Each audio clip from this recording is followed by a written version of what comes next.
especially given he's recently married, he's got 3 very young children, and I think the whole world actually is really devastated and shocked by such a tragic end to, someone who is well loved here in Liverpool, and I think the whole city is there to support his wife and children and his family. Because it's just such a tragedy, isn't it? Only 28 years old, he literally only got married less than 2 weeks ago. Just absolute shocking. It's heartbreaking. It is absolutely heartbreaking, and just shows how life events can change really quickly. And I'm absolutely devastated for his wife and his children and his family. The rain was just beginning to fall on the slick streets of Madrid when the screech of tires broke the night. It was a high-end vehicle, a black Lamborghini, engine still roaring, body now crumpled like a soda can against the barrier. Paramedics arrived within minutes, but the whispers spread faster than sirens. A young man's body was pulled from the wreckage, motionless, face bloodied. The first responders didn't recognize him at first until someone gasped, "That's Diogo Jota." What was he doing on that dark road, alone, just hours after celebrating Liverpool's latest victory? Why was there no one else with him? Not his wife, Ruth, not his brother, not even his longtime teammate, Andre Silva. The silence that followed was deafening, and the questions, endless. Was this really how it ends for one of Portugal's most promising forwards? From the outside, Diogo had everything. Premier League success, World Cup dreams, endorsement deals, even a new contract extension with Liverpool FC. But what no one knew was the pressure behind that polished Instagram feed. Have you ever wondered what a professional footballer carries behind that smile after a tough game, a missed goal, or the online hate? The truth is, Diogo had been driving fast. Too fast. According to early reports, the Lamborghini wasn't just a toy. It was his escape. An argument earlier that evening with someone close. Some say it was with Ruth. Others whisper it was a heated call with Andre Silva. Could it be that Diogo, the golden boy of Portugal, was spiraling under the surface? He had posted just hours earlier a picture with a thumbs up, the words, "Victory is ours." This morning, or was announced this morning, that Diogo Jota passed away at the age of 28. We thought we had to start with our own little tribute to the Portuguese and Liverpool forward. And Rob is a player that you liked and that you knew quite well as a footballer. Yeah, I followed his career at Porto, made such an impression that Wolverhampton Wanderers took him on loan, and then he moved to Wolves, made an impression in the Premier League, came up to Liverpool, where they absolutely adored him. He scored 7 goals in his opening 10 matches, the best since Robbie Fowler was at the peak of his powers as well. And he's one of those players that the supporters loved. He was quiet, never grabbed the headlines apart from scoring his goals, never demanded the spotlight as well. But you have to be somebody when on Merseyside, where I've made the journey from today, you have your own song with the Liverpool supporters, and it's absolutely horrible, heartbreaking. Those news, absolutely lost for words.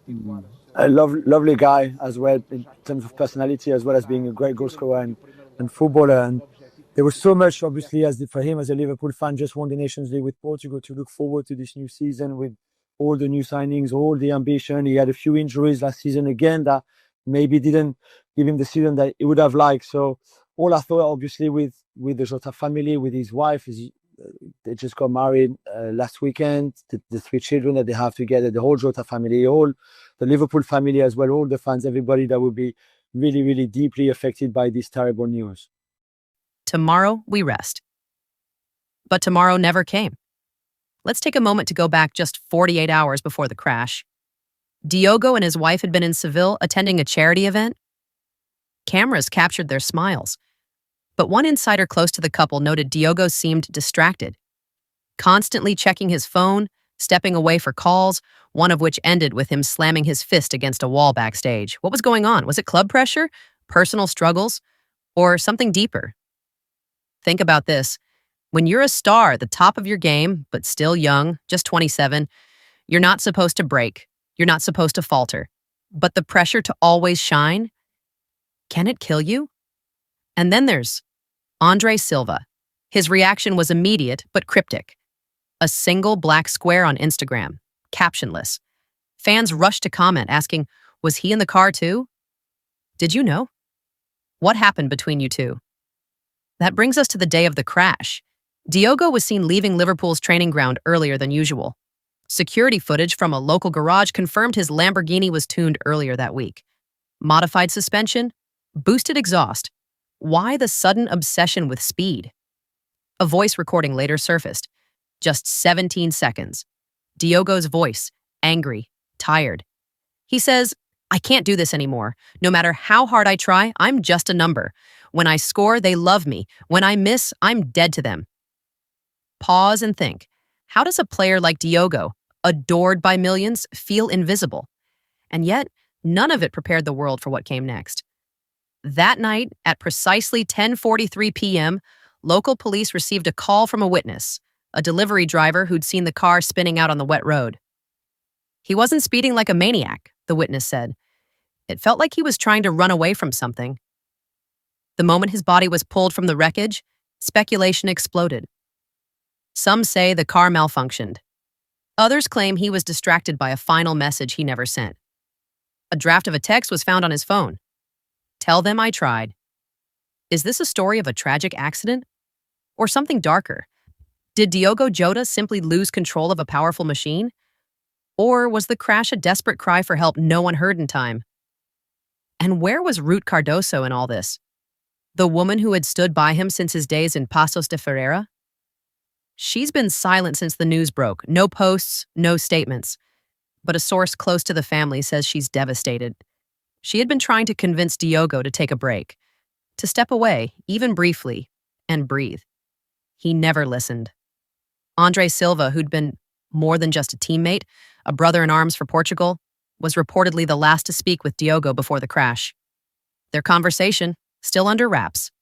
But some speculate it was a goodbye call. Now the world mourns. Liverpool fans gather outside Anfield, leaving scarves, candles, and handwritten notes. One of them reads, "You carried our hopes. We wish we had carried your pain." So now I ask you, what could have been done? How many players are smiling on camera but breaking inside? And more importantly, how many more will we lose before we start listening? Diogo Jota's death isn't just a headline. It's a wake-up call. Behind the fame and trophies are human beings with breaking points. He wasn't invincible. None of them are. Share his story, not for views or shock, but to open a conversation. Mental health in sports is real, pressure is real, and silence. Silence kills. If this story moved you, don't let it stop here. Talk to someone, reach out. And if you're a fan, remember, your words matter. On social media, in stadiums, behind the screen. This is not just about Diogo. It's about every rising star burning too fast.